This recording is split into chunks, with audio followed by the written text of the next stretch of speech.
saw the same email notification she had ignored for weeks, a reminder about a 6-week creative writing workshop starting that evening, and she almost laughed at herself because she already knew what she would do, which was nothing. Because doing nothing was safe and predictable and required no courage at all. Yet as she sat up and swung her legs onto the cold floor, memories began to stir. Memories of a younger Emma who filled notebooks with stories and dreams, who believed words could change things, who believed she could change too, and that younger version felt very far away now, buried under routines and responsibilities and a quiet breakup she never fully healed from, a relationship that ended politely but left her doubting her instincts and her worth. And as she moved through her small apartment making coffee and staring out at the street below, she felt the familiar tug between comfort and longing, the pull to stay inside her carefully built life and the urge to step beyond it. And when the coffee grew cold in her mug and she realized she had been standing there for 10 minutes doing nothing, something small but firm shifted inside her, a decision not born of confidence but of exhaustion from standing still. And without giving herself time to overthink, she grabbed her coat, slipped on her shoes, and left the apartment before fear could talk her out of it. And the walk to the arts center felt strangely fast, as if the city itself was urging her forward, rain misting the air, the smell of wet pavement grounding her nerves. And when she reached the building and saw the lights glowing inside, her heart pounded hard enough that she considered turning back, but then she pushed the door open and stepped inside, where warmth and low voices greeted her. And she took in the room quickly, the circle of chairs, the mix of strangers, the quiet tension of people about to share something personal, and she chose a seat near the middle, telling herself she could leave at any time. That this was not a promise, just an experiment, and it was then, as the instructor welcomed everyone and spoke about writing as an act of honesty, that Emma noticed a man sitting 2 chairs away, his posture relaxed but attentive, his expression thoughtful, and when he glanced over and offered a small, genuine smile, it caught her off guard because it felt easy, not forced or curious or judging, just kind, and she looked away quickly, embarrassed by how aware she suddenly felt of her own presence. And as introductions began and people shared why they were there, Emma listened closely, noticing how different yet similar everyone sounded, each person carrying their own quiet reason for showing up. And when it was her turn, her voice shook slightly as she said she wanted to write again, that she had missed it, and she was surprised by the gentle nods around the room, by the sense that no one expected her to explain further. And when the man beside her introduced himself as Daniel Brooks and spoke simply about wanting to try something creative after years of practical work, Emma felt that same subtle pull again, not attraction exactly, but recognition, as if they were standing on the same edge for different reasons. And as the session moved quickly into a short writing exercise, Emma found her pen moving across the page almost on its own, words flowing faster than she expected, honest and raw but controlled. And when time was called and volunteers were invited to share, she felt a sudden urge to speak, surprising herself by raising her hand, and as she read aloud, her heart raced, but the room stayed quiet, respectful, and when she finished, she saw Daniel watching her with a thoughtful expression, and in that look there was no judgment, only attention, which made her feel seen in a way she hadn't felt in years. And the class ended just as quickly as it began, people standing, chatting softly, the spell breaking, and as Emma gathered her things, she felt lighter, as if she had taken a deep breath after holding it for too long. And when she stepped back outside into the cool evening air, the city felt different, sharper, brighter, more alive, and she realized that she was smiling without meaning to, because for the first time in a long while, she had done something simply because it mattered to her, not because it was safe or expected. And as she walked home, replaying moments from the evening, she understood that this was not just about writing, it was about choice, about daring to step into a room where she could be known again, and she did not yet know how this decision would ripple through her life or how deeply it would change her. She only knew that something had begun, something fragile but real, and that turning back now would be harder than moving forward. Weeks passed quickly, and Tuesday evenings became the part of Emma Carter's life she looked forward to most, because the writing workshop was no longer just a class but a space where time moved faster and feelings felt clearer, and each session pushed her to write with more honesty and less fear. While the room itself grew familiar, the same chairs, the same soft lights, The same nervous energy that slowly turned into comfort, and Daniel Brooks was always there, arriving a little early, sitting in different places but somehow always close enough to notice. And at first they spoke only in small moments, short comments about prompts or shared smiles after someone read a powerful piece. But those moments slowly stretched into real conversations, the kind that begin casually and then surprise you by becoming important. And Emma learned that Daniel worked as an engineer, that his days were full of numbers and plans, but his nights belonged to music, books, and unfinished ideas. And Daniel learned that Emma edited articles for a living, that she loved shaping other people's words even while hiding her own. And these talks happened in hallways, on the sidewalk outside, sometimes over quick coffee before heading home. And with every meeting, Emma felt something shift inside her. A gentle warmth mixed with caution, because connection felt good but also dangerous. And she noticed how Daniel listened carefully, never interrupting, never rushing her thoughts, which made her feel safe in a way she wasn't used to. And during class, she found herself paying closer attention when he read his work, his stories filled with quiet longing, missed chances, and hope that refused to fully fade. And though he never explained his past, Emma sensed loss there, something unspoken but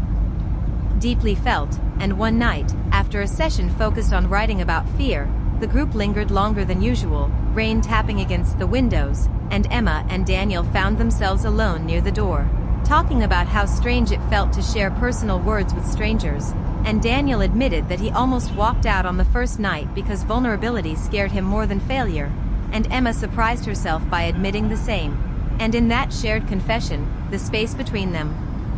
narrowed, not physically but emotionally, as if they were standing on the same ground. And as days passed, Emma realized the workshop was changing her beyond writing. She felt more present at work, more aware of her emotions, more willing to sit with discomfort instead of avoiding it. Yet with that growth came fear, because she could feel herself caring about Daniel, caring in a quiet but growing way. And memories of her past relationship returned, reminding her how hope could turn into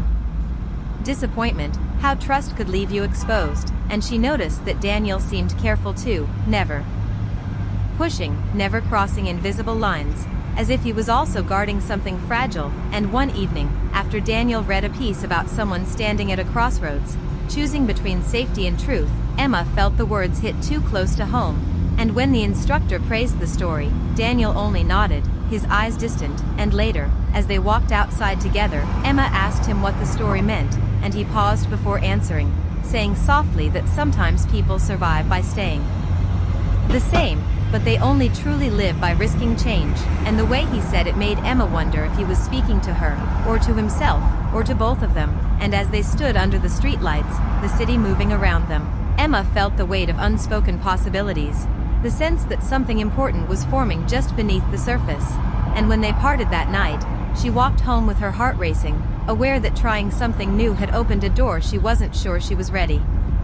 to walk through, but also knowing that closing it now would mean returning to the quiet loneliness she had just begun to escape. The final week of the workshop arrived faster than Emma expected, and the room that once felt like a beginning now carried the heavy feeling of something ending, because routines had formed, comfort had grown, and the thought of losing this weekly space made her chest tighten. And as people shared their last pieces, there was more emotion in the air, voices trembling,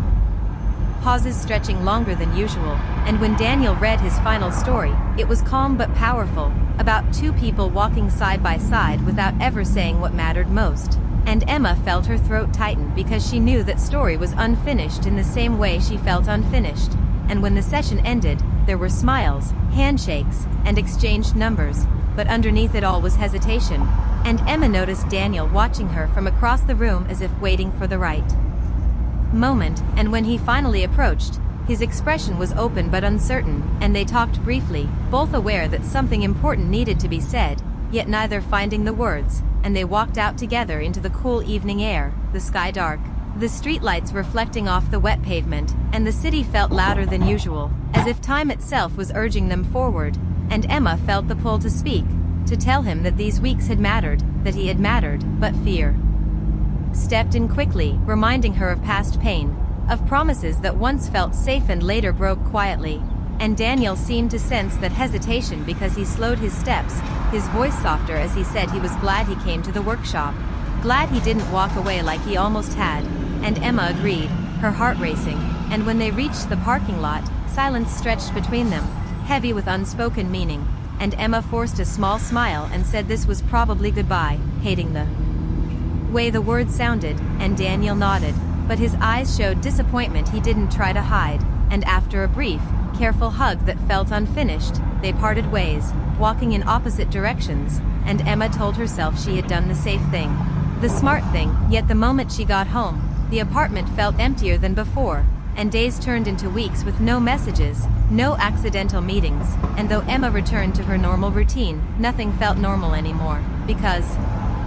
writing now stirred emotions she couldn't ignore, and Daniel's absence echoed through her thoughts, showing up in quiet moments, in half-written sentences, in songs playing on the radio, and one evening, while cleaning her desk, Emma found a folded paper inside her notebook, something she hadn't noticed before, and when she opened it, her breath caught as she read Daniel's short, thoughtful note saying he would like to keep writing together if she ever wanted to, and the realization hit her hard that he had reached out in his own careful way and she had let fear decide for her, and sitting alone in her apartment, Emma understood that trying something new wasn't a single brave moment but an ongoing choice, and that by staying silent, she had chosen safety over truth, and the regret felt heavier than the fear ever had. And as she stared at her phone, heart pounding, she knew that if she didn't act now, she would lose more than a person, she would lose the stronger version of herself she had started to become. And with trembling hands but a steady resolve, Emma opened a new message. Ready to face whatever came next, Emma sent the message before doubt could stop her. And when Daniel replied a few minutes later suggesting they meet at a quiet cafe by the water, relief washed over her, because the hardest step had already been taken. And when she arrived the next evening, the sky was clear, the city calm, and Daniel was already there, standing as soon as he saw her, surprise quickly giving way to a warm smile, and they talked easily at first, about simple things, about work and writing and how strange it felt to be sitting together outside the workshop, but soon the conversation deepened, honesty replacing hesitation, and Emma admitted that fear had stopped her from speaking sooner. That past heartbreak had taught her to stay silent even when something mattered, and Daniel listened without interrupting, then shared that he had spent years choosing safe paths, building a steady life while ignoring his emotional needs, and that meeting Emma had reminded him of parts of himself he thought he had lost, and in that quiet cafe, they didn't make promises or rush into anything, they simply chose openness, and that choice slowly changed everything, because they began meeting regularly, sometimes to write together, sometimes just to walk and talk, learning each other's rhythms, respecting boundaries, letting trust grow naturally, and Emma noticed herself becoming braver, submitting her writing to small publications, speaking up at work, allowing herself to hope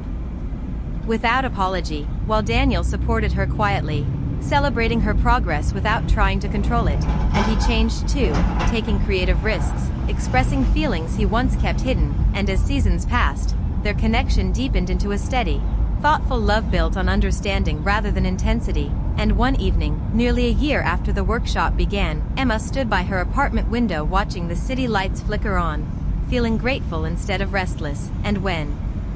Daniel joined her, wrapping an arm around her shoulders, she realized how far she had come, not just in love but in life, because trying something new had taught her that growth requires courage, that fear doesn't disappear but loses power when faced, and that choosing honesty can transform quiet longing into real connection. And as she leaned into Daniel, the future no longer felt like something to survive, but a story still unfolding, shaped by two people who dared to step beyond safety and